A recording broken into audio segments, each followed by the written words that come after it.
시작. 도둑질하지 말라. 도둑질하지 말라. 오늘 말씀 출애굽기 20장 15절 10계명의 제 8계명 도둑질하지 말라는 말씀입니다. 사실은 이 10계명 제 8계명 도둑질하지 말라는 말씀을 보면서 우리는요, 뭐 도둑질 특별히 한 일이 있나 이렇게 생각을 하시는 수가 있어요. 그런데 뭐 도둑질이라고 해봐야 뭐 어릴 때 수박밭, 복숭아밭, 뽕밭에서 서리한 정도? 이 정도 생각하실 수 있겠죠. 그러나 이 말씀은 이제 현대적으로 해석을 해 보더라도 현대적으로 좀 해석을 해보면 굉장히 느낌이 좀 달라집니다. 굉장히 달라져요. 하나님께서 이 10계명 중에 도둑질하지 말라는 계명을 넣으신 이유가 분명히 있을 것입니다. 왜냐하면 이 문제가 그냥 간과할 문제가 아니기 때문이에요. 우리가 이제 보통 보면 현대적으로 좀 보면 회사에서 이렇게 도둑질하는 경우도 많아. 직장인이면 회사에 뭐 프린트 용지를 갖고 온다거나 커피를 좀 가져간다거나, 그죠? 공적인 것들, 아니면 뭐 직장에서 자기 업무 시간, 원래는 이제 제가 이제 인사를 해봐서 알지만 직장에서 직원과 회사가 이렇게 계약을 할 때는 몇 시간 어떻게 일하면 얼만큼 주겠다고 하는 거거든요. 실질적으로 회사에 가면 일하는 시간보다 이게 일하지 않고 좀 이렇게 하는 시간들이 많아요. 왜냐하면 그거는 정직하지 못한 모습인데 참 그런 모습들이 많죠. 그건 뭐냐면 사실 이 회사와, 그러니까 사장님과 약속한 시간들을 어기는 것이죠. 사실은 뺏는 것이죠. 뿐만 아니라 현대적으로 보면 지적재산권, 저작권 이런 것들 좀 도둑질하는 경우들도 있습니다. 영화나 음악을 불법 다운로드를 한다거나 이런 것들도 많이 있고요. 또 누군가의 아이디어를 도둑질하는 경우도 많습니다. 그래서 자기 아이디어가 아닌데 자기 아이디어처럼 하는 경우도 사실 많죠. 그래서 나의 후임의 일이나 아이디어인데 상사가 그것을 빼앗아 가는 경우도 있습니다. 저도 이제 직장 생활하다가 그것을 당해서 너무너무 힘든 적이 있었어요. 사실 저희 실적인데 가져가는 경우 다 도둑질 하는 것이죠, 사실. 또 이렇게 이제 아이디어 도둑들이 뭐가 있냐면 예술계나 음악, 미술계 이런 데도 굉장히 많습니다. 도용을 한다거나 이런 것도 너무 많죠. 그런데 여러분, 제가 한번 질문을 한번 해보겠습니다. 거룩한 일이면, 그죠? 하나님의 일이거나 아니면 뭐 거룩한 일이거나 뭔가 그것이 좋은 목적으로 사용된다면 그 과정에서 내가 정직하지 않거나 약간 편법적으로 어떤 일을 하는 것이 정당화될 수가 있을까요, 여러분? 아닙니다. 제가 어떤 거에서 이것을 경험한 적이 있냐면, 이거 20년도 넘은 이야기인데, 제가 전에 직장 생활을 할 때 이런 일이 있었어요. 제가 다니던 회사는 목사님이 세우신 회사였거든요. 크리스찬 기업이었어요. 그런데 회사의 성장 가능성은 높았지만, 그때 이제 IMF 막 겪고 막 그 어떤 그때였기 때문에 얼마 안 됐었기 때문에 굉장히 회사가 어려워지기 시작했었어요. 그때 그 어려움을 타개하기 위해서 이제 같이 기도도 회사에서 같이 아침마다 큐티를 했었기 때문에 근데 기도도 하고 그랬었는데 그때 미국의 굉장히 유명한 투자 기업이라고 혹시 여러분 들어보신 적 있으실 겁니다. 골드만삭스라고 혹시 들어보셨습니까? 예, 골드만삭스에서 투자를 받게 됐어요. 회사의 가능성을 보고 투자를 해주셨었죠. 근데 이 골드만삭스가 투자를 받아가지고 회사가 극적으로 어려움에서 타개가 되긴 했는데 나중에 좀 문제가 됐습니다.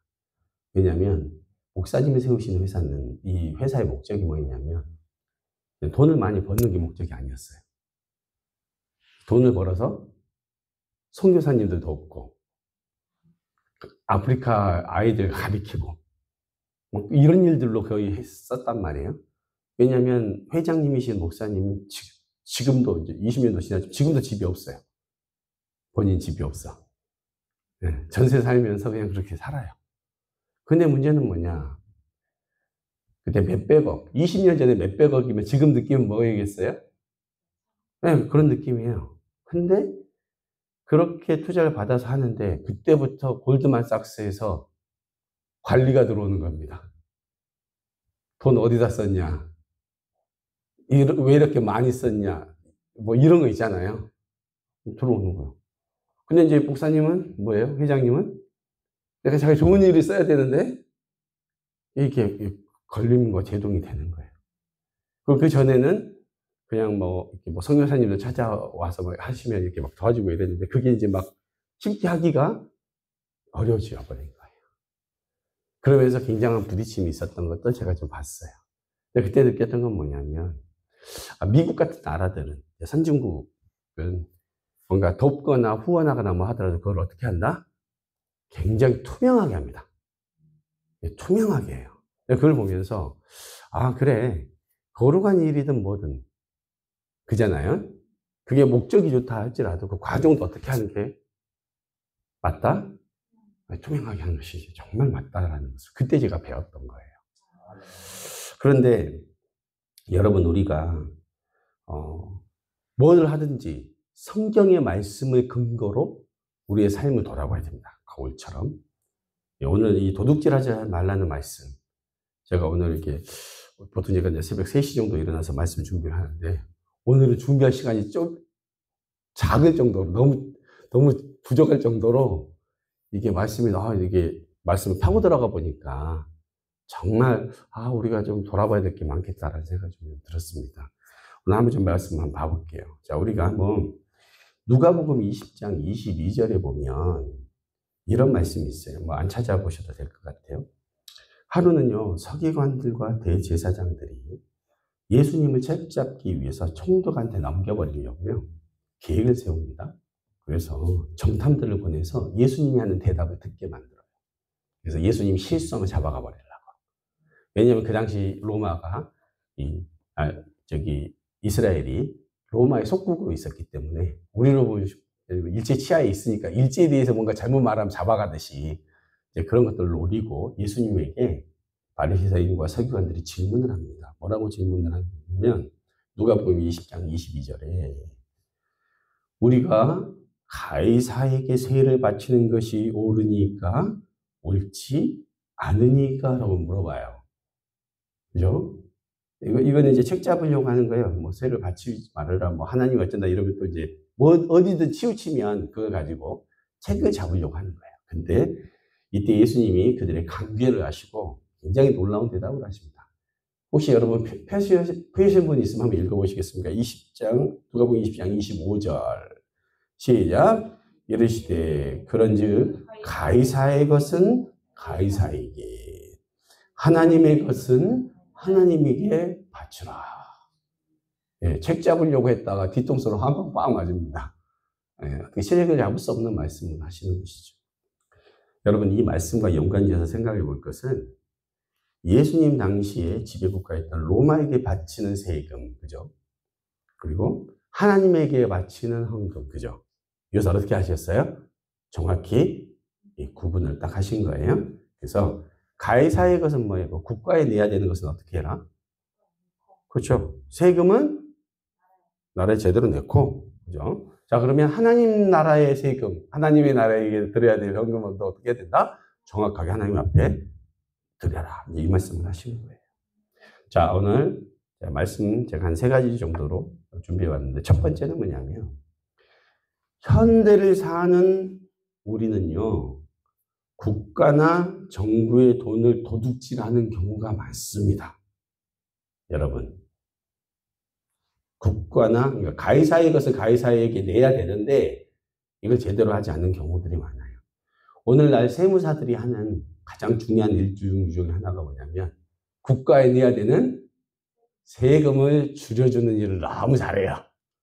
그래서 법인세를 줄여주거나 상속세를 덜 내게 만들어준다거나, 그죠? 증여세, 양도세를 이렇게 뭔가 편법으로 만들어준다거나 속여가지고 하는 것들 뭐예요? 원래는 국가에 정당하게 내야 되는 것을 어떻게 하는 거예요? 도둑질하는 행위예요, 사실은.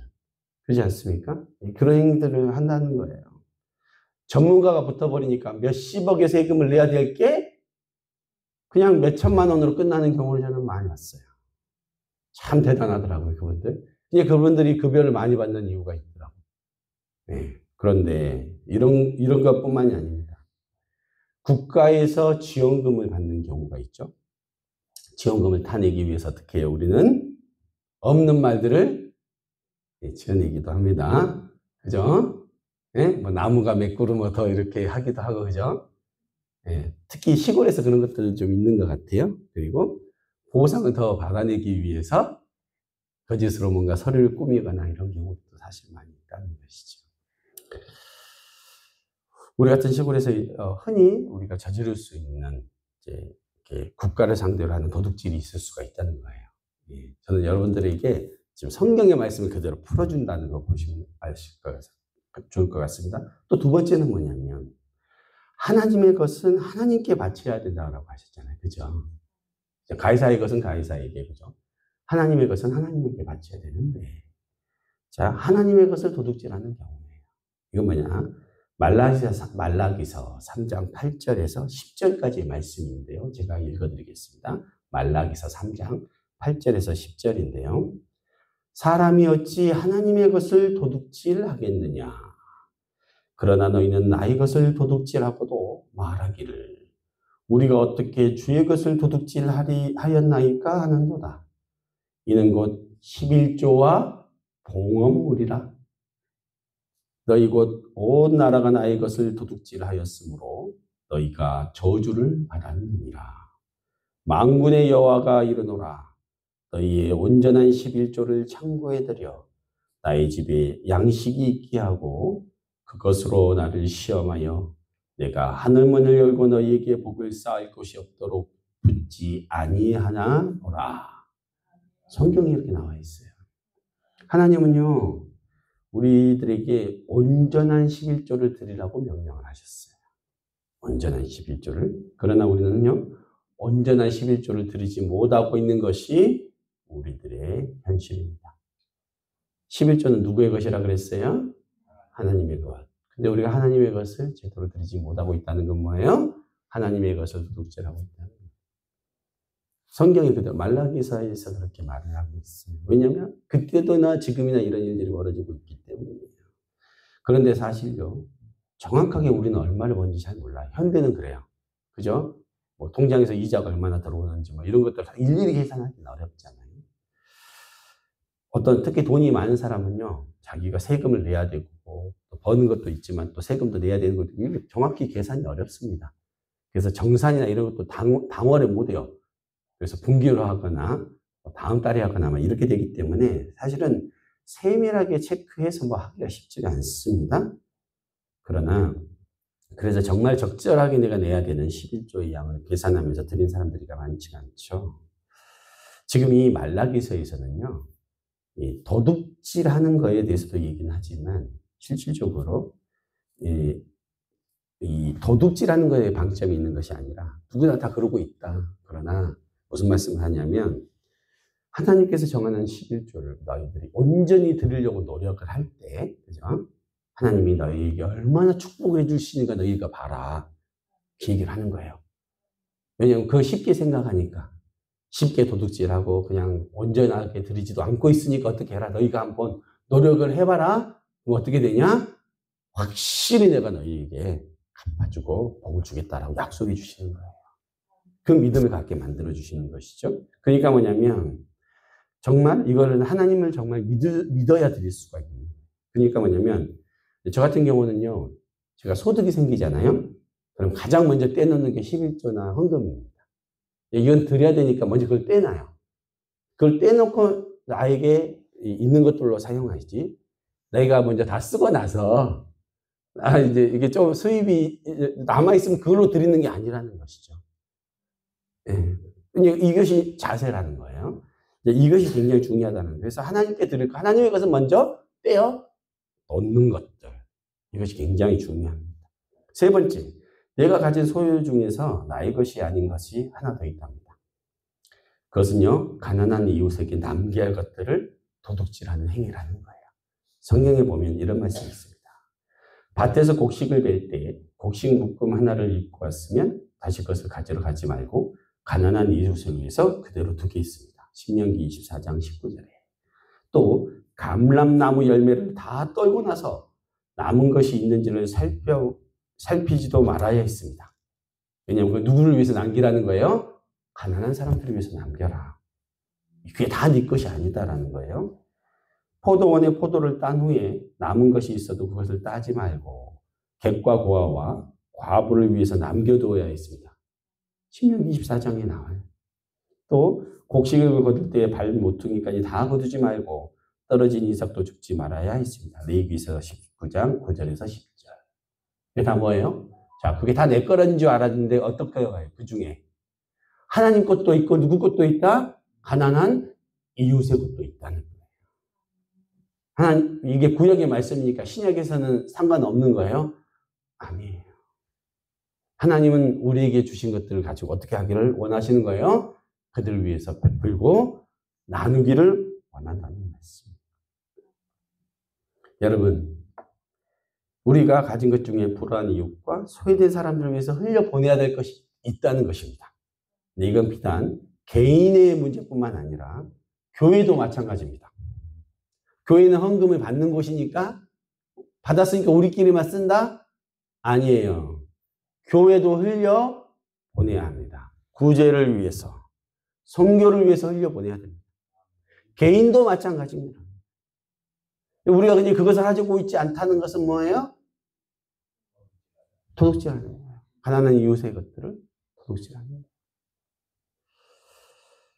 여러분, 이것이 하나님 안에서 개인이나 교회가 축복의 통로가 되는 모습입니다. 그래서 하나님은 이것을 명령하신 거예요. 그리고 마지막 네 번째, 하나님 앞에서 우리가 하는 영적인 도둑질도 있대요. 그게 뭐냐면 로마서 12장 1절. 그러므로 형제들아, 내가 너희 하나님의 모든 자비하심으로 너희를 권하노니 너희 몸을 하나님이 기뻐하시는 거룩한 산 제사로 드리라. 이는 너희 드릴 영적 예배입니다.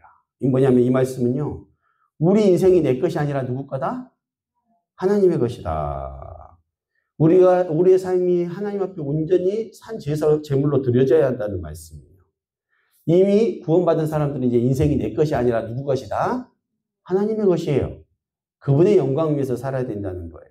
또한 마태복음 25장 23절에 그 주인이 이르되 잘하였도다 착하고 충성된 종아 내가 작은 일에 충성하였으며 내가 많은 것을 내게 맡기리니 내 주인의 즐거움에 참여할지어다 하고 달란트를 주고 그 달란트를 어떻게 사용하는지를 보시고 난 다음에 하신 말씀이에요.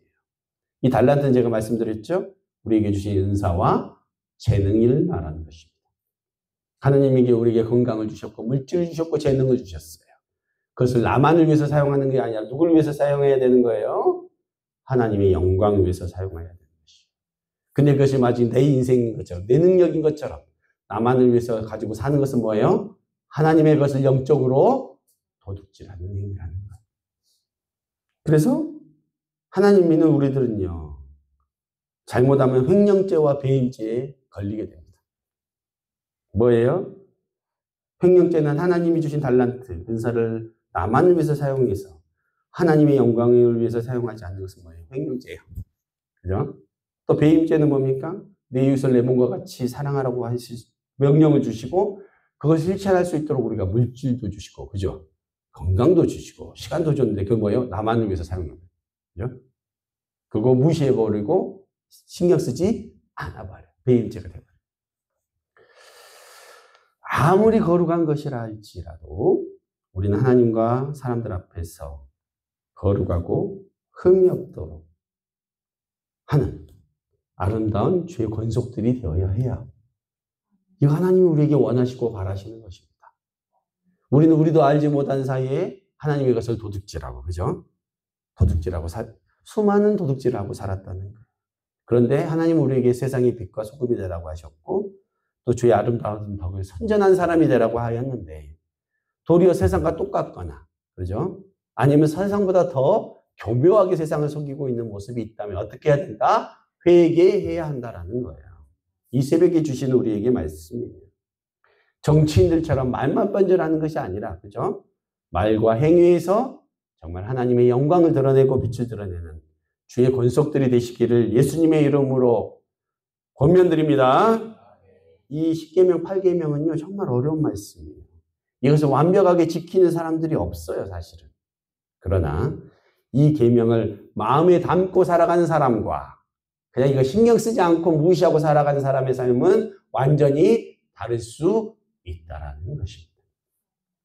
저도 마찬가지예요. 제가 이걸 어떻게 다 지킬 수가 있겠습니까?